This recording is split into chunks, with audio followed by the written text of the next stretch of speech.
Quel est le sujet de ton spectacle? Alors le sujet, c'est l'histoire d'un écrivain, donc moi en l'occurrence, enfin d'un auteur, enfin de quelqu'un qui part en Palestine, qui veut rentrer dans la bande de Gaza et qui n'y arrive pas parce que c'est compliqué de rentrer dans Gaza, parce que Gaza c'est un blocus, parce qu'il faut des autorisations, il y a souvent des refus. Et au lieu d'aller à Gaza, donc ce personnage, donc moi, il part en Palestine, et il découvre la Palestine, il découvre des gens, il découvre des territoires, il découvre un conflit, il découvre des situations très différentes de son pays. Il raconte tout ça sous une forme d'un carnet de voyage, mais en spectacle. D'accord. Est-ce que tu as réussi à aller à Gaza? Ben non, j'ai pas pu rentrer. J'ai essayé 3 fois. Pour rentrer à Gaza, il faut demander à l'État israélien, il faut demander une coordination sécuritaire. Et l'État israélien peut très bien refuser. Moi, on me l'a refusé. Et quand on a un refus une première fois, il faut attendre 1 an avant de pouvoir y retourner. Donc pour moi, ce n'était pas possible. Alors j'ai voulu aussi rentrer par l'Égypte. Mais quand j'ai voulu rentrer en Égypte, c'était la période où le président Morsi était renversé, où il y avait une révolution en Égypte. Et là, c'était très difficile de contacter les ambassades. Et en plus, je voulais passer par un tunnel parce qu'il y a des tunnels qui passent entre l'Égypte et Gaza. Et à cette époque-là, ils fermaient les tunnels. En plus, ils les inondaient. Donc c'était impossible de rentrer. Même si je pouvais rentrer, c'était très difficile de sortir parce que l'Égypte refusait de rentrer sur son territoire. Donc pour l'instant, je ne suis toujours pas rentré, mais je vais refaire une demande, je pense, bientôt. Est-ce que tu as des nouvelles des enfants de Gaza? Alors j'ai des nouvelles il n'y a pas très longtemps des enfants de Gaza avec l'école Ramla. Ils viennent de réaliser un petit film. On avait commencé à travailler sur une pièce de théâtre avec eux. Et ils ont très bien avancé tout seuls. C'est devenu un petit film qu'ils ont mis sur Facebook, sur YouTube, je crois. Et puis ils ont passé le DELF. Le DELF, c'est leur examen de français. Et alors en ce moment, je crois que c'est assez compliqué parce que je crois que le gros problème, ce qui se passe souvent à Gaza, c'est que le seul endroit où il y a une centrale électrique qui est souvent en panne. Donc ils n'ont pas beaucoup d'électricité dans la journée. Et puis là, régulièrement, il y a des bombardements sur Gaza. Donc ils vivent toujours avec cette pression-là. Et est-ce qu'on peut aller en Palestine et où c'est dangereux? Non, c'est absolument pas dangereux d'aller en Palestine. C'est même plutôt facile. Il faut passer par Israël, il faut aller à Tel Aviv. Et puis à Tel Aviv, on part tout simplement en Palestine. Il y a des checkpoints à franchir, c'est la frontière. Quand on est européen, quand on est touriste, il n'y a aucun problème. En général, il n'y a aucun problème. Puis c'est absolument pas dangereux. Les Palestiniens, c'est des gens qui nous accueillent les bras ouverts.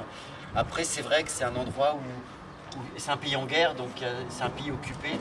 Donc il y a souvent des manifestations, des émeutes. Parfois, ça peut être dangereux si on est dans le cadre de ces émeutes, si on se rapproche trop près.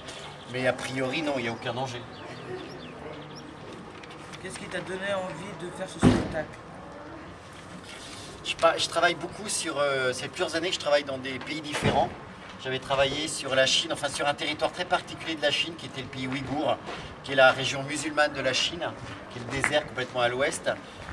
J'avais travaillé aussi sur l'Afrique, plus particulièrement sur la migration malienne. Et je vais continuer quand même. Non mais attends, il va partir la voiture. Je le connais en plus. Non, je le connais pas. Faire réviser sa voiture là. Et je vais répondre à ta question après, mais je pense qu'on va l'entendre quand même. Ouais. Donc voilà, je travaille sur des territoires où je dis souvent que le monde se fait, où le monde est en train d'être bouleversé, où il se passe des choses. La Chine, c'est vrai que c'est un habitant sur 5 de la planète. L'Afrique, il y a quand même beaucoup de bouleversements en Afrique. Et puis forcément, je voulais travailler sur le Moyen-Orient, sur le Proche-Orient, sur le conflit israélo-palestinien. Et puis après, il fallait trouver l'opportunité, il fallait trouver l'occasion. Et puis c'est vrai que le déclencheur, c'est ce que je raconte dans le spectacle. C'est un jour, j'ai eu connaissance d'une émission de télé qu'il y avait eu en Israël, où en direct, il y avait un médecin de Gaza qui appelait son meilleur ami, qui était journaliste israélien. Et ce Palestinien, ce Gazaoui, appelle son ami en lui disant « Écoute, voilà, c'était pendant l'opération Plan Durci. Il dit « Voilà, mes enfants viennent d'être tués. Qu'est-ce que je dois faire? Qu'est-ce que je dois faire? Ces 3 filles sont mortes. » Et le journaliste israélien, il laisse son haut-parleur marcher. Et donc, en direct, sur une télé israélienne, on entend un père de Gaza qui est en train de hurler de douleur parce qu'il vient de perdre ses filles. Et je me rappelle, j'ai vu connaissance c'est plus qu'un fait divers, de cette tragédie. Et c'est vrai que je m'étais dit qu'un jour, j'irai à Gaza où je ferai quelque chose.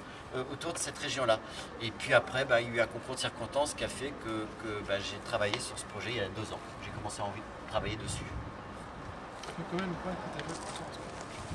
Alors là, aujourd'hui, ça va être la 6e représentation. Est-ce que les spectateurs ont été satisfaits? Alors, est-ce que les spectateurs ont été satisfaits? Bah, j'espère. Souvent, bah, c'est compliqué quand on est comédien dans un spectacle. C'est-à-dire que tous les gens qui viennent te voir, ils sont contents. Ceux qui ne sont pas contents, ils ne vont pas venir te voir. Donc généralement, on te dit que des choses super gentilles.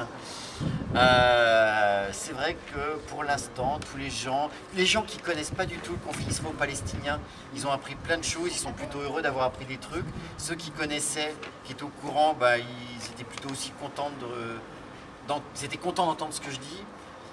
Ouais, j'ai envie de dire, allez, laisse-moi croire que les gens sont très contents quand ils voient mon spectacle. Es-tu absorbé par ton spectacle? Bah écoute, pendant tout le temps que j'ai travaillé j'ai mis 2 ans à faire le spectacle, donc pendant 2 ans j'ai un peu pensé qu'à ça. Je lisais que des trucs sur la Palestine, j'allais en Palestine, j'écoutais enfin je vivais qu'autour de ça. Là, depuis que le spectacle est créé, bah, je suis